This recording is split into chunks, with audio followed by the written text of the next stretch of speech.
Bien, un sistema que, entre otras cosas, pues también ha provocado la separación de familias por muchísimos años. Pues integrantes que han optado por abandonar la isla, irse a muchísimas partes del mundo, pero más que todo hacia el sur de Florida, hacia Miami. Guillermo, buenos días, bienvenido. Vamos a seguir tocando este tema, ¿verdad? Sí, tú sabes que te comentaba antes que estando Guillermo Fariñas por acá, él me comentaba que el régimen cubano se han convertido en unos científicos de la tortura, de las operaciones especiales, de la inteligencia, porque no tiene más nada que hacer que eso, y tiene 50 años haciéndolo con toda esta maldad que nos acaba de describir Carlos Alberto Montaner. Y a mí me ha parecido muy raro desde que comenzó esta crisis migratoria, sobre todo el tema del cierre de la frontera de Nicaragua. Nicaragua es un aliado de toda la vida de los dictadores Castro en Cuba, y de repente hay un puente aéreo entre La Habana, Quito, que se interrumpe ahora en la frontera con Nicaragua, y siempre me ha dado la impresión de que puede haber algo detrás. Y para hablar sobre esto, tenemos vía Skype a la activista cubana, presidenta de la Red Latinoamericana de Jóvenes por la Democracia, Rosa María Payá. Ella, pues, aparte de esto que yo les acabo de decir, ella es hija de Osvaldo Payá, un dirigente, el único dirigente cubano opositor en la isla, que murió en extrañísimas circunstancias. Y como conocedora de precisamente las extrañas circunstancias en las que opera el régimen de los dictadores Castro, Rosa María, buenos días desde Ciudad de Panamá. Esta migración que se da desde Cuba hacia Ecuador, atraviesan Colombia, llegan a Panamá, ahora se encuentran cientos de cubanos varados, luego de un puente que primero que se dio entre Costa Rica y Panamá. Otra vez tenemos esto. ¿Qué hay detrás?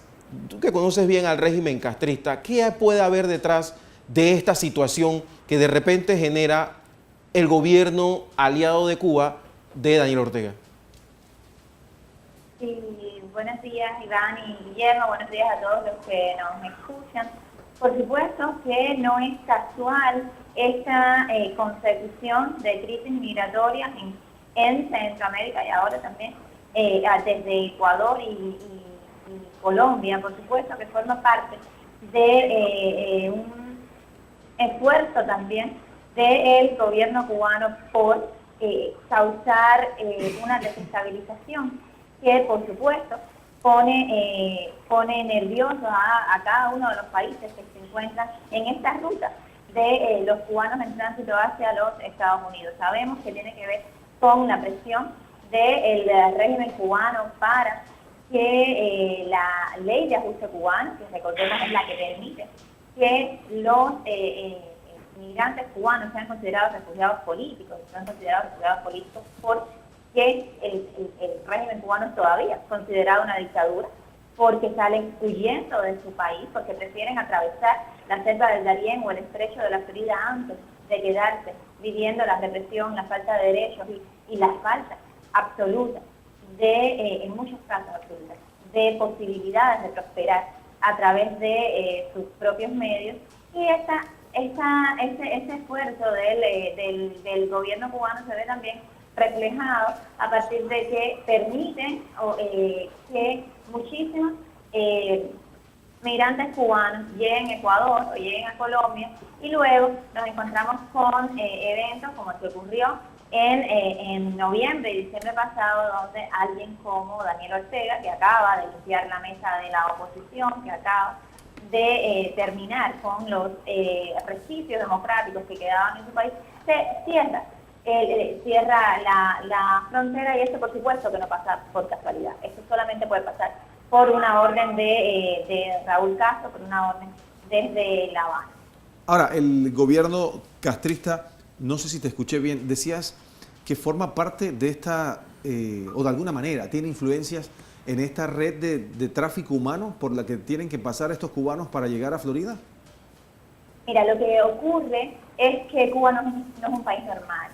Entonces, para que los cubanos salgan del país, tienen que pasar por un proceso de obtención de pasaporte, y luego para que lleguen a lugares como Ecuador, que hace unos meses nada más, cambió su régimen y comenzó a pedir visas a los cubanos precisamente a partir de la crisis que se dio a finales del año pasado en Panamá y también en Costa Rica, para que esto pase, para que un gran número de cubanos salga en un corto espacio de tiempo del país, salga desde el aeropuerto de La Habana o desde cualquiera de los aeropuertos en Cuba, tiene que haber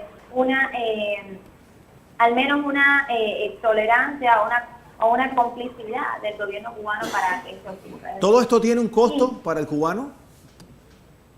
Esto tiene el costo que tiene para todas las familias cubanas. Esto tiene el peso dramático de niños cubanos que se han perdido desde en el exceso de la Florida hasta ahora en esa selva del Darién, presos de los coyotes, de la FARC, de los animales. Rosa María. En esa selva. Y también, bueno, pues tiene el costo que tiene para un país, para una sociedad, que miles de sus ciudadanos, sobre todo los más jóvenes, estén en estampida. Te hacía la pregunta si tiene un costo. Grande. Esta es la parte, el costo humano al que tú te refieres en este momento, la desintegración familiar, los riesgos por lo que tienen que pasar, etcétera. Pero me refiero si tiene un costo monetario, o sea, el cubano para hacer este recorrido, a pesar de que tiene que hacerlo a pie y todo lo demás, pues cuando llega a Panamá tiene que montarse en un bus. En algunos casos han tenido que pagar hospedaje. Entonces, por eso te preguntaba, si aparte de esto tiene un costo que ellos tuviesen que pagar en Cuba para poder realizarlo. Como una especie de impuesto al gobierno. Mira, ellos tienen que pagar todos los costos del viaje. Te recuerdo que el pasaporte cubano es el más caro del mundo. Cuesta $100 en un país donde el salario medio es alrededor de $25 al mes, cuesta $100.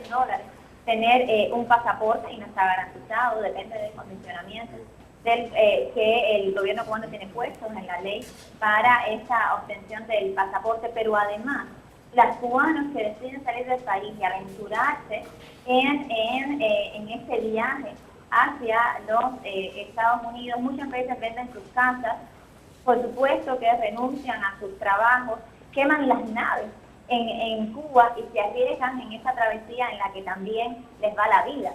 Por eso nos encontramos con reacciones como las de los cubanos de Turbo, que hace una semana decían, mira, no tengo nada cuando regrese a mi país. Pues, todo lo que voy a tener es más represión del gobierno cubano y probablemente no tienen casa, probablemente ningún trabajo los espera y entre el poco dinero que pueden hacer vendiendo los bienes que tienen en la isla y bueno, no sé si la mayoría, pero una parte importante de estos migrantes también tienen familiares en los Estados Unidos o en el resto del mundo que les están ayudando a cubrir los costos de los tramos que tienen que pasar muchas veces a través de coyotes, por supuesto, Rosa María, de traficantes de seres humanos, y con estas dos ayudas es que van llegando a los Estados Unidos. Muchas veces son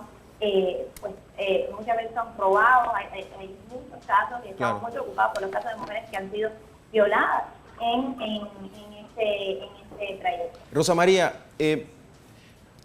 tú has sido testigo de lo que te voy a contar.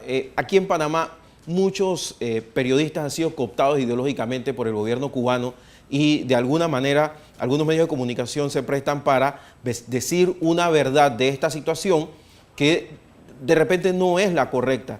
Entonces se ha vendido dos cosas, que la gente sale de Cuba muy bien y que en Estados Unidos los esperan con mucho dinero gracias a precisamente la legislación norteamericana que crea un efecto llamada. Ahora mi pregunta es para la teleaudiencia panameña, que tú nos expliques cuáles son las verdaderas condiciones en las que sale el cubano o que hacen que el cubano salga de la isla y cuáles son las condiciones que les esperan Estados Unidos a estos que están haciendo esta travesía arriesgando la muerte, como lo acaba de decir.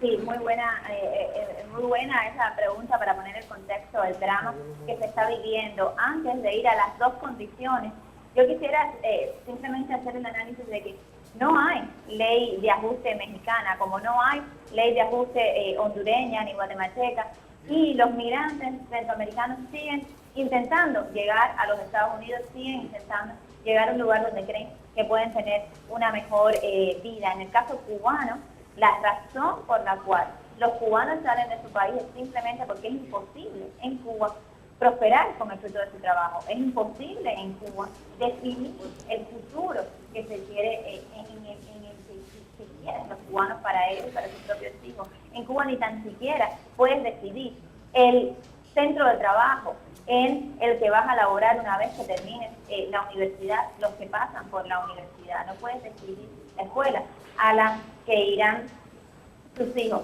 Y simplemente la situación entre el drama económico y la represión política que se mete en todos los aspectos de tu vida, que no te permiten ni tan siquiera saber si vas a poder entrar y salir del país en el momento en que tengas el dinero para hacerlo, pues provoca que el país esté en estampida, provoca que Cuba se esté desangrando durante años. Ustedes estaban hablando de el llamado deshielo entre Cuba y los Estados Unidos, y es que simplemente los Estados Unidos no es la razón del drama cubano. Es decir, la razón por la cual tantos cubanos están haciendo esta, que es quizás las únicas elecciones libres que hacen en su vida, y es la de irse del país a riesgo de su propia vida, es que simplemente en su país no pueden ni tan siquiera decidir quedarse, porque el sistema los ahoga en cada una de las dimensiones de su vida. Y cuando llegan a los Estados Unidos... Rosa María, el tiempo se nos acaba, pero antes de que te vayas rapidito, el método utilizado por muchos años de las lanchas rápidas entre Cuba y Florida, ¿ya no se está utilizando?